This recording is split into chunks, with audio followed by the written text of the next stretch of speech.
Welcome back, it's me Lou, and I'm here for another action figure unboxing and review. Today is going to be a double feature as we put the spotlight on these two very excellent action figures. So, on our left, we have the Eternia Minis Masters of the Universe Orko, the heroic court magician. I got a little tongue-tied there. And to the right, we have Masters of the Universe Revelation Evil-Lyn. Alright, so these are new action figures, and let's get to it. First, let's focus on, let's do Evil-Lyn first. Alright, so we have Evil-Lyn here as she appears in the new animated series, Masters of the Universe Revelation. It's the Kevin Smith, I believe, written series.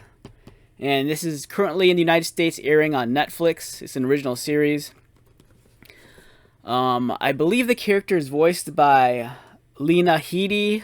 She played Sarah Connor in Terminator, the Sarah Connor Chronicles.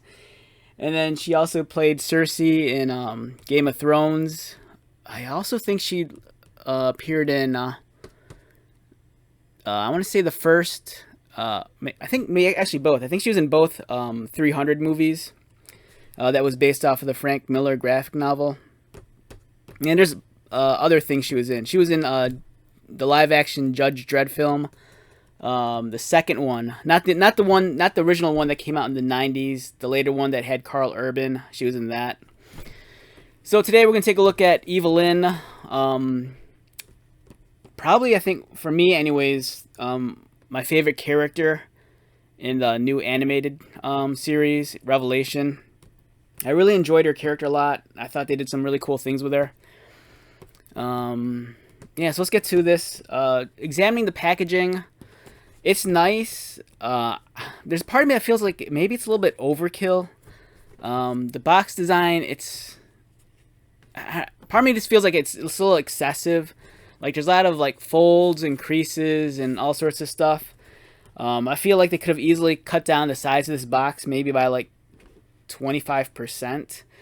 But on the plus side, what I do like about the package design is that they're really good at showcasing this as a much more premium action figure than the standard Masters of the Universe Origins action figures. Like, this line of action figures really feels like it's aimed at the Marvel Legends collector, the Star Wars Black Series collector. It kind of falls in line with maybe that 6 to 7 inch scale. It's beautiful how they have this really large window, and you clearly see that you're getting a lot of accessories with this action figure. You're getting Evil-Lyn's staff, you're getting an alternate portrait, you're getting multiple hands. She has that weird wand with the crystal ball on it. It's really cool. In terms of a graphic design, the colors, I feel like this could be a little bit more bold and striking. One thing I appreciate about the original Masters of the Universe action figure packaging and also the Origins packaging, I really like the bold use of colors, like the reds and the warm colors. I mean, it really comes at you. This, for me, I'm walking down the figure aisle. You know, it's very cool colored, very neutral. It doesn't really shout out at me. It looks a little bit more mature and sophisticated, which is, it's okay. It's okay, but at the same time, I think they really need to sell this home. You know, it's like, you know, you really want this. But I think it's beautiful nonetheless. I mean, those are a couple of minor quips I have with it. Otherwise, I think it's pretty decent. What I do like about this is that I love the side illustration. For me, it's very reminiscent of what we're seeing with like Star Wars, the Black Series, and G.I. Joe Classified. I love how the right spine has this cool character graphic. And which I even appreciate even more is that they're not just reusing this image. They're giving us a different image altogether on the back for her bio. And for me, the bio is a huge plus. I love this. If you've watched my videos before, one of the things I always complain about is that with action figure package design, I always hate it that when companies use the back of the box as a complete cop-out. You know, all they'll have is maybe the logo at the top and just throw a picture of the action figure. This is cool. I could get behind this. They have a awesome illustration of Evil-Lyn. Her bio goes beyond just having one little sentence. It's described Evil-Lyn, the evil warrior goddess.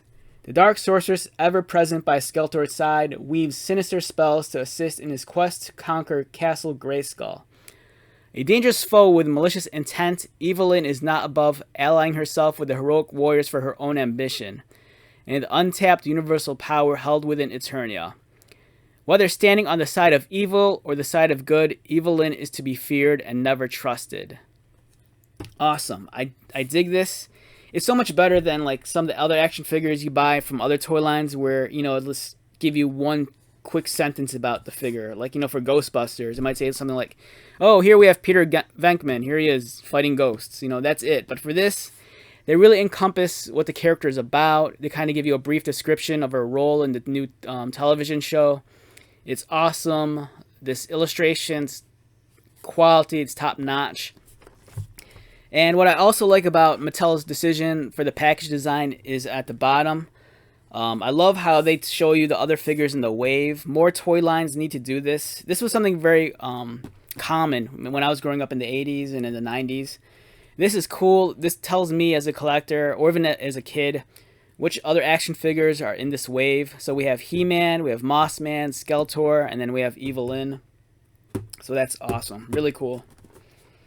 So yeah, so far I'm liking the package design. Like I said, I have a few minor issues with it, more so in terms of this, like the color choices and the size of the box. But otherwise, I think it's really good, at least, you know, eyeing that market. They know that they want to aim this at the more serious collector. So I think this does a really good job in that sense, that, you know, that they're showcasing what we have here as a premium action figure. Now, as we open this up, this is going to be a challenge for me. So this isn't like a conventional box. There's all sorts of folds and corners, and I don't know the easiest way to open this, because I'm probably going to keep this mint in the box. I don't want to throw the box out just yet. So I think we could... Alright, so there's 3 pieces of tape. This almost feels more like an origami puzzle than your standard like action figure box. But part of me kind of feels like if they kind of made the box a little bit more simple, it seems like that could have translated to like maybe a, you know, dropping the figure's price down just a little bit. Alright, so I can't remember. Someone's going to have to comment below. I can't remember what the suggested retail price on this action figure is.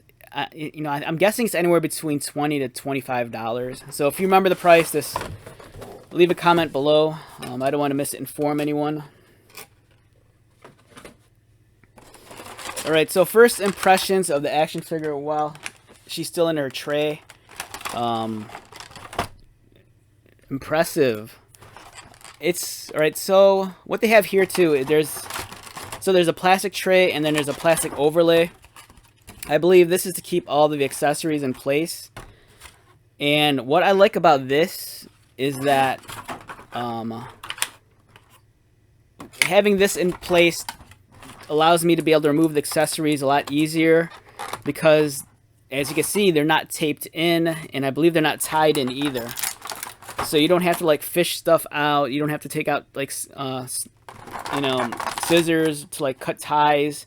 Everything is, I believe everything here is kind of designed with the serious collector in mind.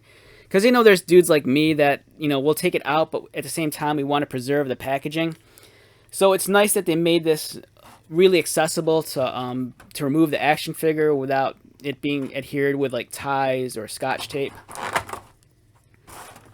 Alright, so I'm going to leave these alternate hands in here. I don't want to lose them, so we'll just leave them in here for now. And we'll just take a look at the main accessories. So we'll set this aside. So we have Evil-Lyn here. Really beautiful figure. Alright, we'll take a closer look at her in a second. So we have her right here. We have the alternate portrait. The unmasked Evelyn. Or the Evelyn without the helmet. And we have her little satchel. I can never look at a Satchel and not think of what was that movie again? Was it The Hangover? It's the one where they all go to Vegas for that guy's bachelor party, and then there's that one character, Alan, and then before they take off for Vegas, he comes down the stairs and he has that purse, and then Bradley Cooper calls it a purse, but then but then Alan corrects him. He's like, it's not a purse, it's a satchel. Indiana Jones has one. So whenever I see this, it's a satchel, it's not a purse. But this is Evil-Lyn. You never know. Maybe this is like a Gucci purse or something, or Louis Vuitton. Okay, so we have a really wonderful figure, multiple accessories, and off camera we have the 2 additional pair of hands. So for me, I'm getting a lot of bang for my buck. It's cool that we're getting 2 different staffs here. We have the full staff, and then we have the kind of like wand version of it. It's nice that they give us an alternate portrait. Now, if you're one of those Psycho collectors, and I could kind of relate to this, so back in the day, I would have bought a second figure just so I could head swap this and actually have both figures on display. But in my wiser years, I only need the one figure, and if I feel the need to like display this character with this head, I'll just swap it. Let's examine the head up close. All right, focus. Alright, I think the white's kind of like causing it to unfocus. Oh, there we go. Alright, so this is Evil-Lyn without her little helmet. Alright, it's been a while, maybe like 2 or 3 weeks since I've seen the cartoon. And I can't remember if this is a look she actually has in the series, or if this is a look that she has like maybe like in a flashback sequence. Either way, I think it's great that they give us this extra head. If you're a customizer, you can easily use this, maybe swap it onto a Marvel Legends, or Star Wars Black Series, or even like a G.I. Joe Classified. You might have to do some modifications to the socket, though, if you want the peg to fit. But otherwise, I love this look. I think it's awesome. The sculpting on her hair is decent. It's not the greatest. It's a little soft. I think it's alright. I mean, I don't know. I mean, I think I'm spoiled by some other action figures. Like, there's some lines where the sculpting is really amazing. Not that this is bad, but it's decent, It doesn't, it does what it's supposed to do. This is what Evil-Lyn looks like with her hair down. In terms of the paint application, it looks decent. I don't see any flaws in the paint application on her eyes or lips. The satchel. Let's get into focus. The satchel is really nice. We see the buckles, nice clean sculpting, where the seams are. Nice details on the handles and the strap. This is a nice flexible material. I always worry about some of these plastics, like, especially something like this, how durable is this plastic? Is this something that's going to crack, over time, or is this going to maintain its rigidity? All right, so we have 2 different versions of her staff. We have the full, large, elongated staff. And let's get this into focus.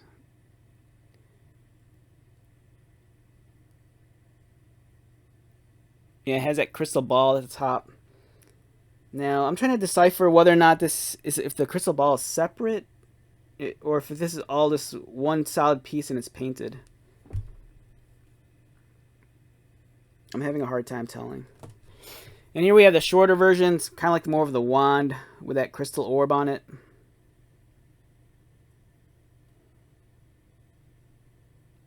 Really nice. And for the main event, let's take a look at the figure. So I'm really excited about this character. As I stated at the start of the video, she was my favorite character in the show. I'm going to try to do the best I can not to spoil the cartoon if you haven't seen it yet.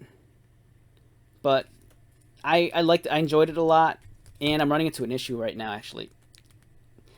All right, so one of her arms is like stuck. It might be If it's a stuck joint. Okay, I'm running into an issue here. So this arm rotates. Now let's go over the articulation real quick.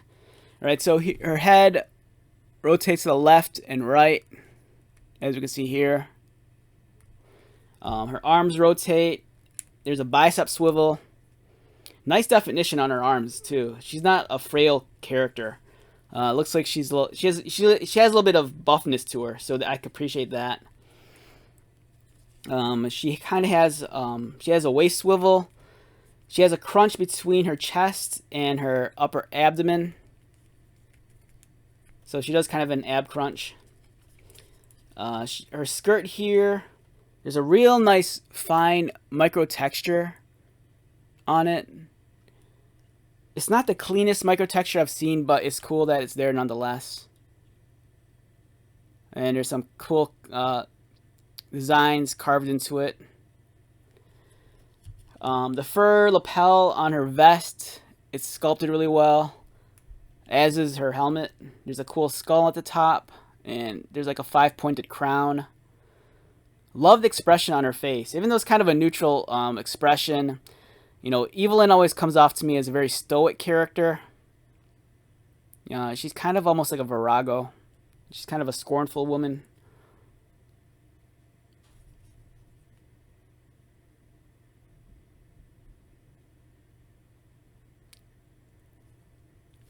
Really nice.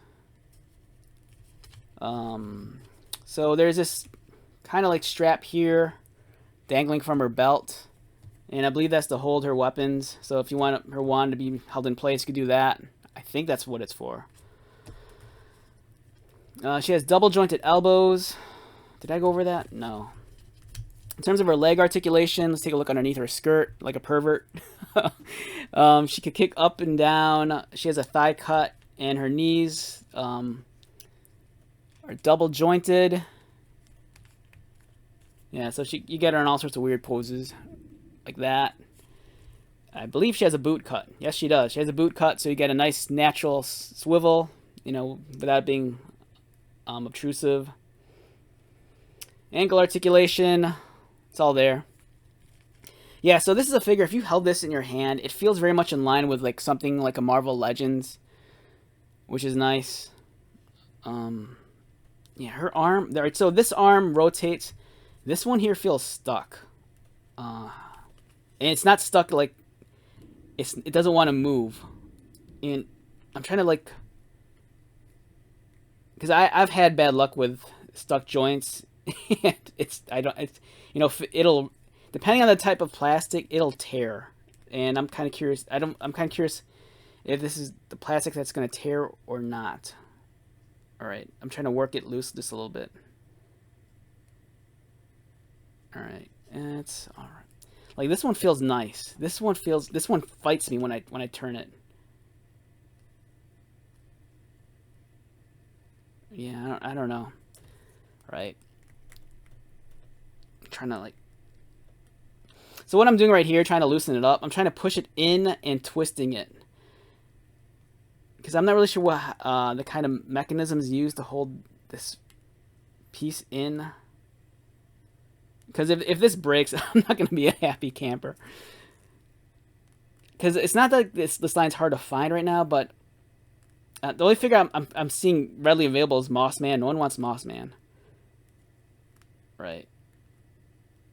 I think it's spinning. Alright. Okay, I think I freed it. Alright, this is me being a psycho. Like, I'll spin it 100 times, and if it doesn't rip, it means it's freed from the joint. Because I've had issues, like, for example, it was a Mattel action figure, so I'm always kind of leery of some of the Mattel stuff. Like, years ago, I went to Las Vegas, and then there's in downtown Vegas in Fremont Street, there's a toy store. It's I forgot to name the guy from like Pawn Stars. One of the guys from Pawn Stars, I think it's his shop or something. And they sold some loose DC Classic figures. And then I bought a Lex Luthor. And it was the Lex Luthor that it looks like the old Justice League cartoon one. He's wearing that purple and green outfit. And then I bought it, and I was in my hotel room fiddling with it, and I kept on moving all the joints because I was, playing around with it. And then when I got home, I was playing around with it, and then all of a sudden the arm fell off. So what I didn't realize is that the joint was stuck the entire time. So every time I'd move the arm and rotate it, it was actually just tearing the peg that was plugged into the socket, because the peg wasn't twisting. So essentially I was just ripping the plastic every time I rotated it. So this one here, I think I've freed it. If it's, I've spun this thing around so many times that if the plastic was gonna tear, it would have tore by now. But it's not that. There's some toys when you rotate the joints, or stuff swivels, it feels very natural. But then there's other stuff where other toys, if you've dealt with like stuck joints, stuff feels gummy and it doesn't feel right. It's not ratcheting into place, or it's not locking in like it should. But I think this is working. All right. Yeah, so this is me and my OCD and how crazy I am, and it's all documented on video. So I don't know. I could look back at this 5 years from now and realize how crazy I was. Or the worst thing is that a girl I like will check this video out and just see me doing this and hearing me talk about my crazy OCD when it comes to action figures. All right, so enough of that. Okay, so yeah, this is Evil-Lyn. She's awesome. If I had to rate this figure numerically on a scale of 1 to 10, an easy 8. Easy 8, so 7.5 to an 8. I don't know, it's just really cool. Everything about her is spot on. The quality feels really nice. This feels really much in line with like a Marvel Legends figure, which I can appreciate.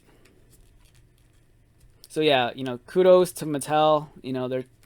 They're trying to tap into that, older, more serious market. Like, it's nice that they balance things out. There's, the Origins line, which is aimed towards collectors, but at the same time is kid-friendly.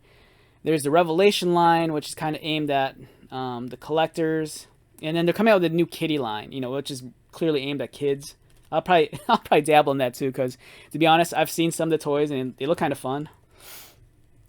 So yeah, here's Evil-Lyn. She's awesome. And it bothers me that I'm being OCD about her arm. Like, this arm feels alright. This one still feels weird. I don't know. It's rotating, but it feels weird. It doesn't feel like it's doing what it's supposed to be doing correctly. But like I said, if this thing was broken, it would have ripped off by now. Especially since I've spun it around like a million times. Yeah, I'm not sure what kind of plastic. If this is a harder plastic, I don't think I should have to worry. Let me feel this real quick. Yeah, this peg joint's a harder plastic. It's not the kind that tears easily.